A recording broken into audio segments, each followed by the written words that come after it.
Tens of thousands of soldiers died in the dark. They never saw the artillery. They never saw the faces of the shooters. The true nightmare of the First World War hid far beyond the veil of machine gun fire. It waited in the night darkness of narrow trenches. This was the domain of the trench raiders.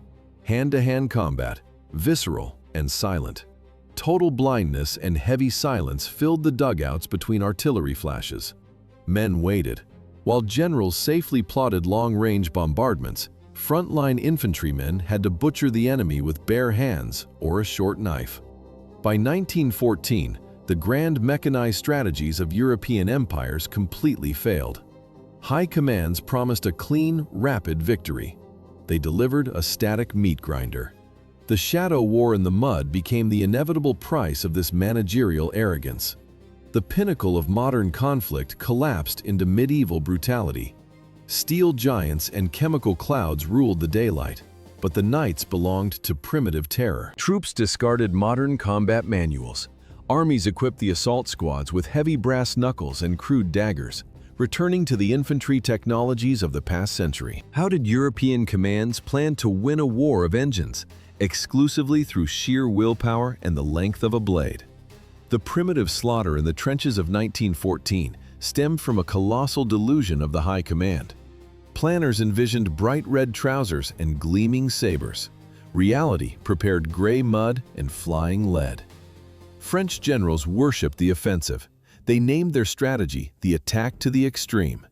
This philosophy dictated that an unwavering human spirit would shatter any defense.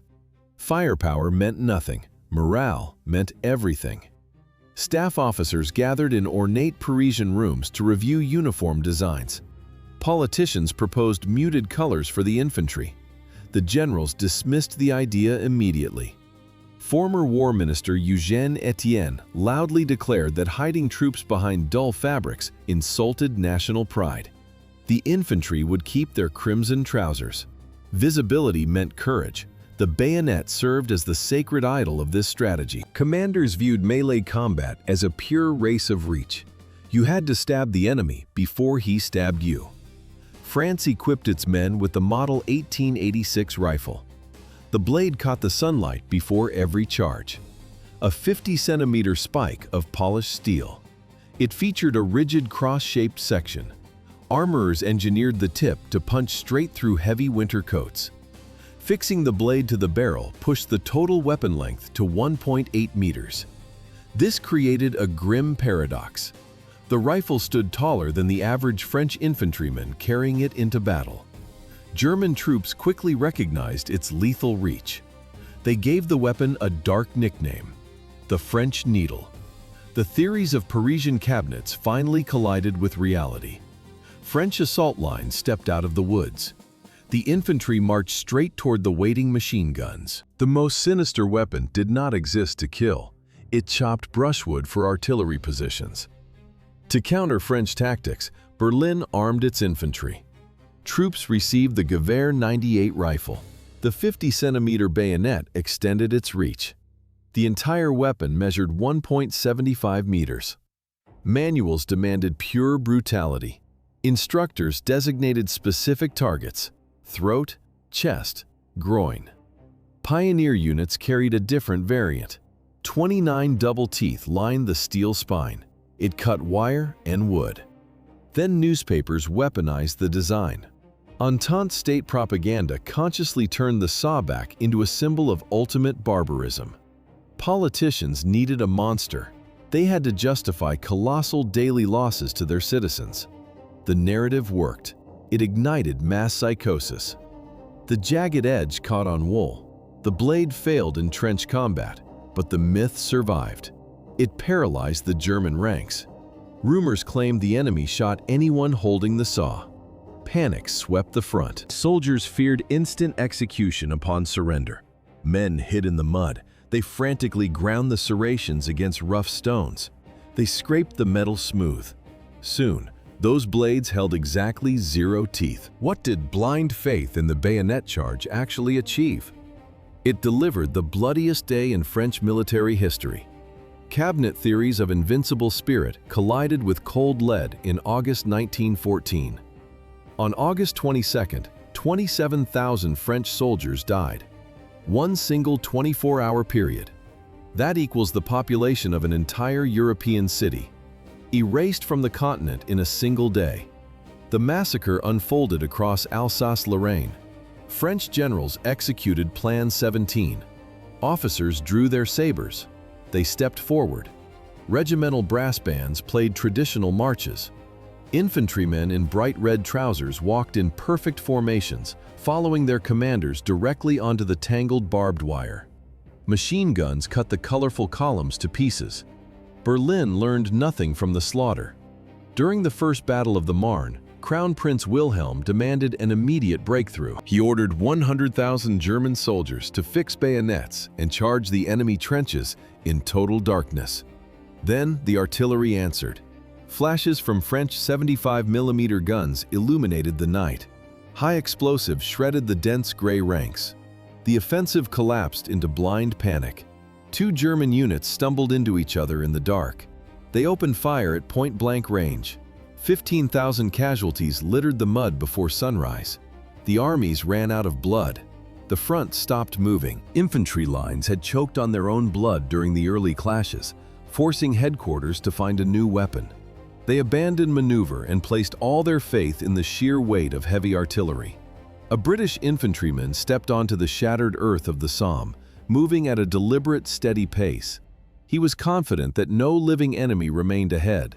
Command had explicitly ordered the men to walk rather than run, demanding a perfectly aligned formation across the battlefield. The generals calculated their victory strictly in tons of delivered steel. The strategy relied on a massive bombardment to obliterate the barbed wire and erase the defenders completely.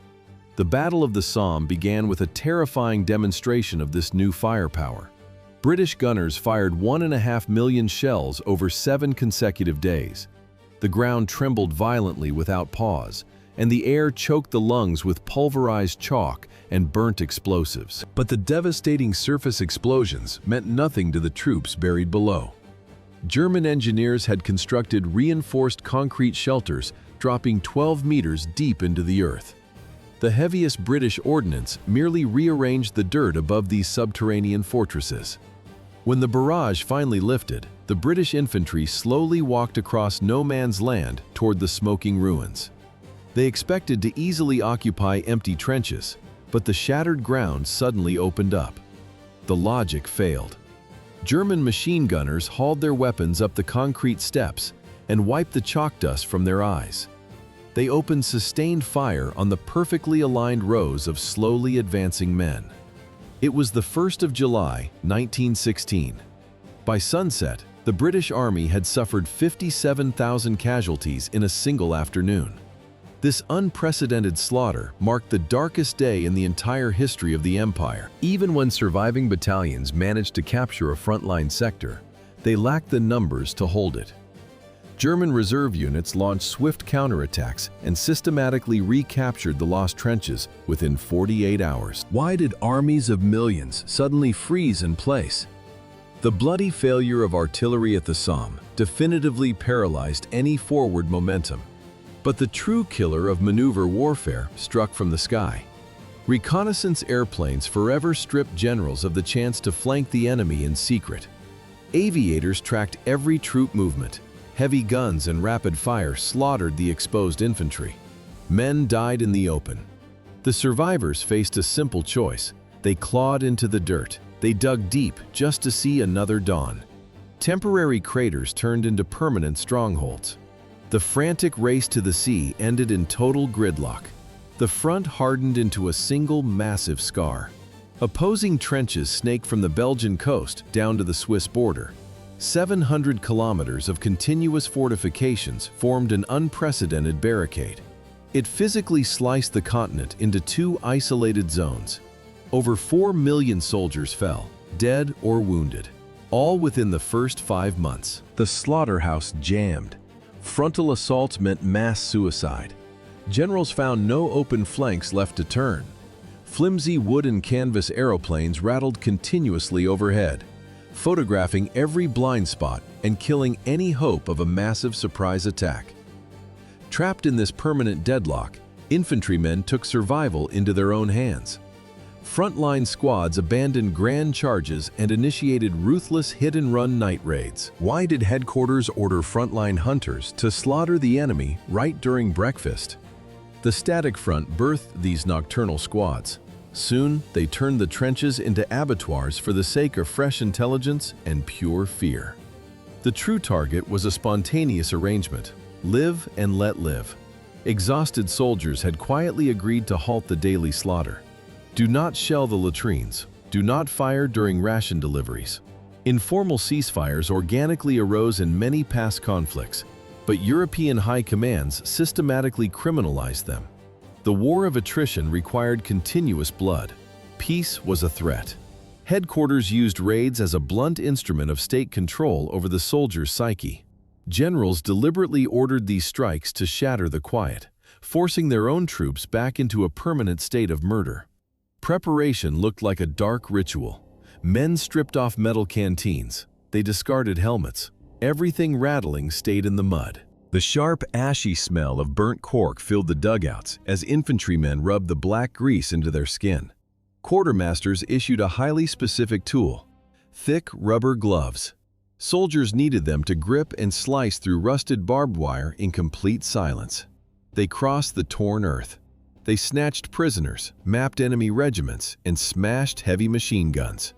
But the overarching strategic objective remained psychological: keep the troops aggressive. Keep the enemy terrified. Once stealth ended, trench clubs and grenades did the talking. Nobody planned to hold the captured ground. Command established a strict parameter for survival. Squads had a rigid limit of exactly 20 minutes to finish the carnage and extract before enemy reinforcements flooded the sector. To execute those rigid time limits, raiding parties descended into a subterranean world. Down in the mud, every pre-war combat theory instantly collapsed. The depth of German fortifications reached 3.5 meters.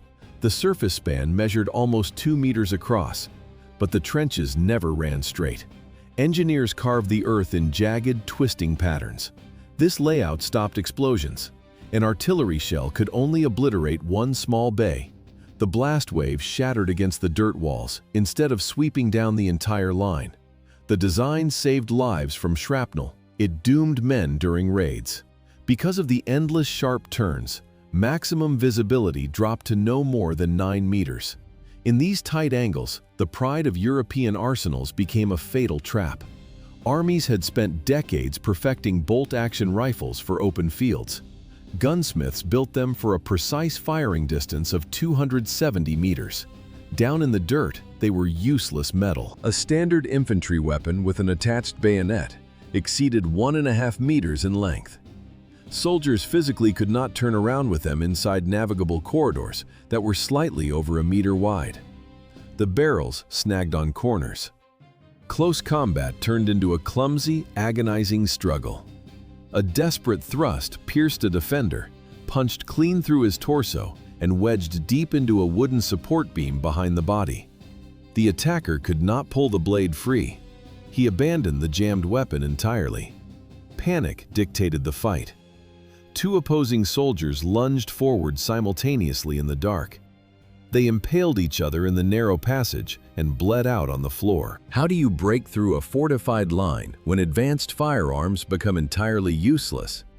In those cramped 9-meter corridors, modern rifles transformed into deadly liabilities, forcing industrialized armies to massively revert to medieval technologies.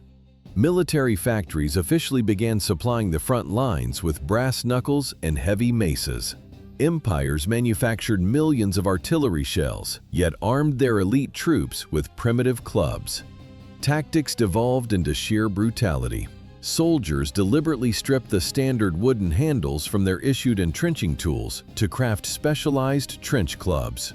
They securely attached heavy lead weights to the wood, then drove thick metal nails all around the striking head.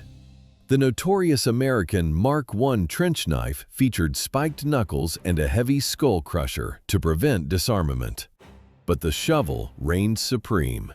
A violent swing delivered a dull, wet thud as the honed steel edge cleaved deep into unprotected flesh. Unlike a standard rifle bayonet, The wide blades shattered ribs and severed muscle tissue without ever getting stuck in human bones. This stark historical regression extended far beyond offensive weaponry and heavily influenced defensive gear. The German High Command issued their sentries cumbersome steel breastplates weighing exactly 9 kilograms. Meanwhile, American engineers developed the Brewster body shield, a massive metal shell that stripped the fighter of all agility. The entire load rested firmly on the shoulders, making it significantly heavier than a full set of 15th-century knightly armor. Mobility vanished on the spot. 18 kilograms of solid steel on a single infantryman's chest. This experimental American suit never saw actual combat use on the battlefield. The objective was no longer land. Men went forward only to return by morning. Those steel breastplates proved useless. But crude trench clubs forged a radical new strategy. This deliberate refusal to hold captured ground shattered the old rules, proving that massive offensives only fed the meat grinder. Classic territorial warfare died. Tactics shifted. Hit and run began. No more multi-day artillery barrages, no deafening roar, just dead silence. Small teams slipped through the wire. They hit targets. They vanished immediately. Early night raids were chaotic. Then Canadian specialists arrived. They refined these isolated strikes. The trenches birthed modern special forces. In the mud. It was a blind slaughter. Who could take the blind chaos of a midnight slaughter and forge it into an exact military science? What began as desperate trench brawls with sharpened shovels, Canadian volunteers transformed into a calculated instrument of state terror by 1915. On February 28, 100 soldiers of Princess Patricia's Canadian Light Infantry crawled through the freezing mud to assault German lines. They shattered 27 meters of heavily defended earthworks before slipping back into the shadows. This violent success proved to the High Command that targeted strikes worked better than blind devastation. A handful of disciplined infiltrators could inflict more psychological damage than a massive artillery bombardment erasing entire landscapes. Generals quickly institutionalized this localized brutality into a rigid standard of night murders. Ahead of a major assault on the Petit Deux farm, 170 volunteers spent 10 grueling days running synchronized rehearsals and scouting paths. They left nothing to chance. Officers ordered every raider to strip all brass buttons, regimental badges, and personal letters from their combat uniforms. If a soldier bled to death in the barbed wire, his anonymous corpse would yield zero intelligence to enemy interrogators. Nighttime combat was no longer a desperate act of survival, but a highly rehearsed industry of death. At 2:30 in the morning on November 17th, the strike force breached the enemy perimeter under a heavy downpour. Within 20 brutal minutes, the attackers slaughtered 30 German sentries and dragged 12 prisoners back across the cratered wasteland. They secured valuable intelligence alongside freshly issued rubber gas masks without triggering a major counterattack. The meticulously planned execution revolutionized trench warfare and set a bloody new benchmark for the Western Front. Yet the only fatal casualty among the infiltrators came from a nervous trigger pulled in the dark. The total death toll from friendly fire was exactly 1. Why did dozens of men walk into certain death in pitch darkness? Staff officers 48 kilometers away needed a fresh morning summary. The entire state apparatus of the Great War rested on a grim paradox. Generals sitting safely at the Château de Montreuil demanded daily intelligence. To deliver it, soldiers slaughtered each other in the blind mud. Distance blinded the command. 48 kilometers separated the pristine map rooms from the actual slaughter. Planners viewed the front through typed reports. They drew red arrows on paper, but those arrows meant crawling on your stomach under heavy rain. The reality of execution shattered the neat headquarters plans. 0200 hours. Raiders breached the wire and dropped into the enemy trench. The brutal fight began instantly. Seconds mattered. Invaders threw Mills bombs straight into deep dugouts. Earth and wood splintered in the enclosed space. The smell of burning cordite choked the survivors. They grabbed prisoners, smashed heavy equipment, and climbed back out. But the return journey broke all rules of survival. Dragging bleeding comrades and struggling captives, the exhausted raiders moved blindly back across the shell-torn earth. Sudden artillery flashes illuminated the wasteland. Stuttering magnesium light exposed their silhouettes. Disoriented men lost their bearings in the blinding glare. Some jumped into trenches with profound relief, only to find angry German bayonets waiting for them. But the worst threat came from their own side. Nervous sentries stared into the blackness. They heard rustling. A shadow breached the parapet. A rifle fired. Command required complex password protocols to prevent friendly fire. But the bureaucracy failed at the edge of the trench. Officers simply forgot to brief the midnight sentry shift about returning patrols. A new guard took his post. He knew no passwords. He saw an unknown shape and pulled the trigger. This was not heroism. This was a blind expenditure of human lives for clerical updates. High Command omitted many raids from official records. Men stepped over the parapet and simply ceased to exist. Because of catastrophic command failures, the proportion of squads that vanished forever on the neutral strip was exactly 1 in 3. Night no longer offered attackers a saving cover, but only made death more sudden under the targeted glare of magnesium. To extract that morning report for the distant generals, patrols crossed hundreds of meters of a meticulously engineered exclusion zone. A solitary scout froze in the mud as a brilliant white flare erupted directly overhead. Decades later, this grueling technique of inching forward on the belly would become the foundational training standard for every special operations force in the world. Silence became the only shield. Commanders designed this neutral strip not as a natural landscape, but as a ruthless mechanical meat grinder. The distance between the opposing trenches varied from a claustrophobic 9 meters to vast expanses stretching for hundreds of meters. Engineers blocked every approach with dense thickets of iron stakes and interlocking rows of forged steel. These impenetrable barricades spanned 9 meters in width and reached up to 2 meters in height. Engineers stretched the steel tight. Defenders hung empty tin cans along the lowest strands. The slightest clumsy movement against the tensioned wire produced a loud metallic clank, instantly alerting the machine gunners in the darkness. Armies designed their night defenses with calculating precision, turning the sky into an instrument of exposure. Artillery batteries continuously launched parachute-suspended magnesium flares that hovered over the battlefield, bathing the shattered earth in a harsh brilliance for a full minute. Frontline sentries supplemented this barrage by firing pistol flares that illuminated the ground for 10 or 15 agonizing seconds. One mistake meant instant death. The moment the magnesium ignited above, the crawling raiders stopped breathing and pressed their faces deep into the dirt. They squeezed their eyes tightly shut under the blinding light of the flare. 2 enemy patrols clashed face to face. A cramped crater. They silently lowered their rifles. Under the blinding magnesium light, discipline collapsed. Survival took over. Generals pushed listening posts forward. Far beyond the main trenches, human tripwires in the mud. Raiders had to bypass them, or slit their throats. Knives replaced rifles. Men strangled each other in shell holes. Then the pattern broke. Survival erased official orders. Patrols collided in the dark. They stared at each other and let the enemy pass. A spontaneous mutiny. Solidarity formed in the abyss. They feared headquarters more than the enemy. Gunfire meant mutual annihilation. They chose life. Veterans learned to read the void. Dead quiet. No flares above.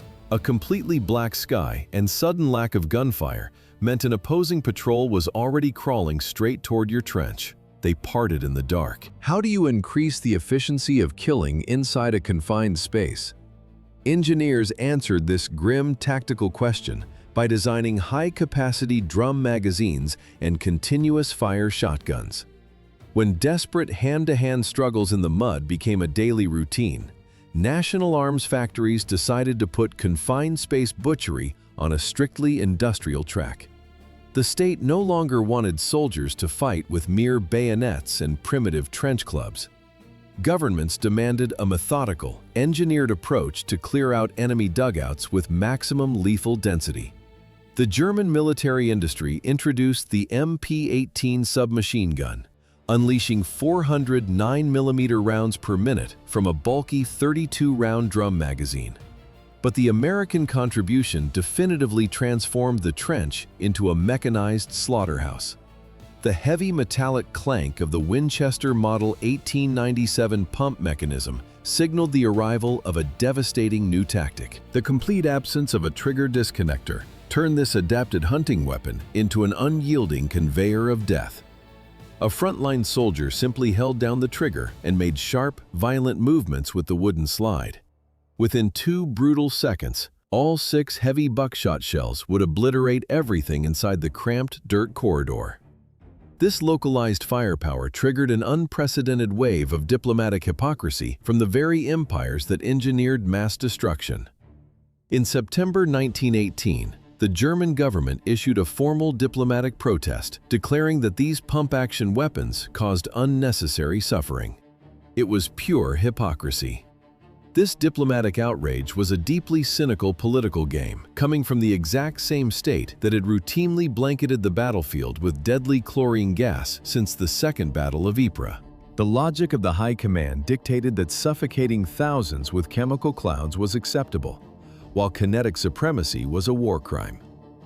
Any captured soldier found carrying cardboard shotgun shells faced immediate execution. 25 years. The state set this strict limit for its new breakthrough elite. The raw firepower of modern trenches demanded a radical revision of the rules of engagement. Desperate, isolated night raids no longer served the grand strategy. The Empire needed to transform the scattered chaos of trench butchery into a systematic strategy of penetration. High Command recognized the sheer futility of the positional deadlock. Millions of artillery shells had failed to move the front line even 5 kilometers. Massive wave offensives only fed the meat grinder. Germany shifted its focus. In 1915, the military formed the first experimental assault battalions. Stormtroopers stopped attacking the entire width of the front. Assault teams bypassed heavily fortified points entirely. They ignored the main trenches and infiltrated deep into the enemy rear. Squads severed telephone wires, isolating the frontline troops from headquarters. They overran artillery batteries. Officers died in their command posts. The defense collapsed from within, blind and deaf. This speed demanded a complete collapse of traditional tactics. The High Command transferred decision-making power directly to junior officers on the ground. Waiting for a field telephone to ring meant certain death. Independence and quick thinking replaced rigid obedience. This delegation of authority was a radical break from centuries of strict imperial military hierarchy. The old Prussian drill shattered against the reality of modern war. The state armed these units specifically for close-quarters extermination. Canvas bags dragged their shoulders down. Each sack sat packed to the brim with hand grenades. Soldiers wielded Luger pistols, fitted with heavy 32-round drum magazines. They carried a highly specific set of tools for the slaughter. Lightened MG-08 machine guns, wooden shoulder stocks for their sidearms, and heavy trench clubs. Nations placed the burden of breaking the world's most entrenched lines on the shoulders of volunteers under 25.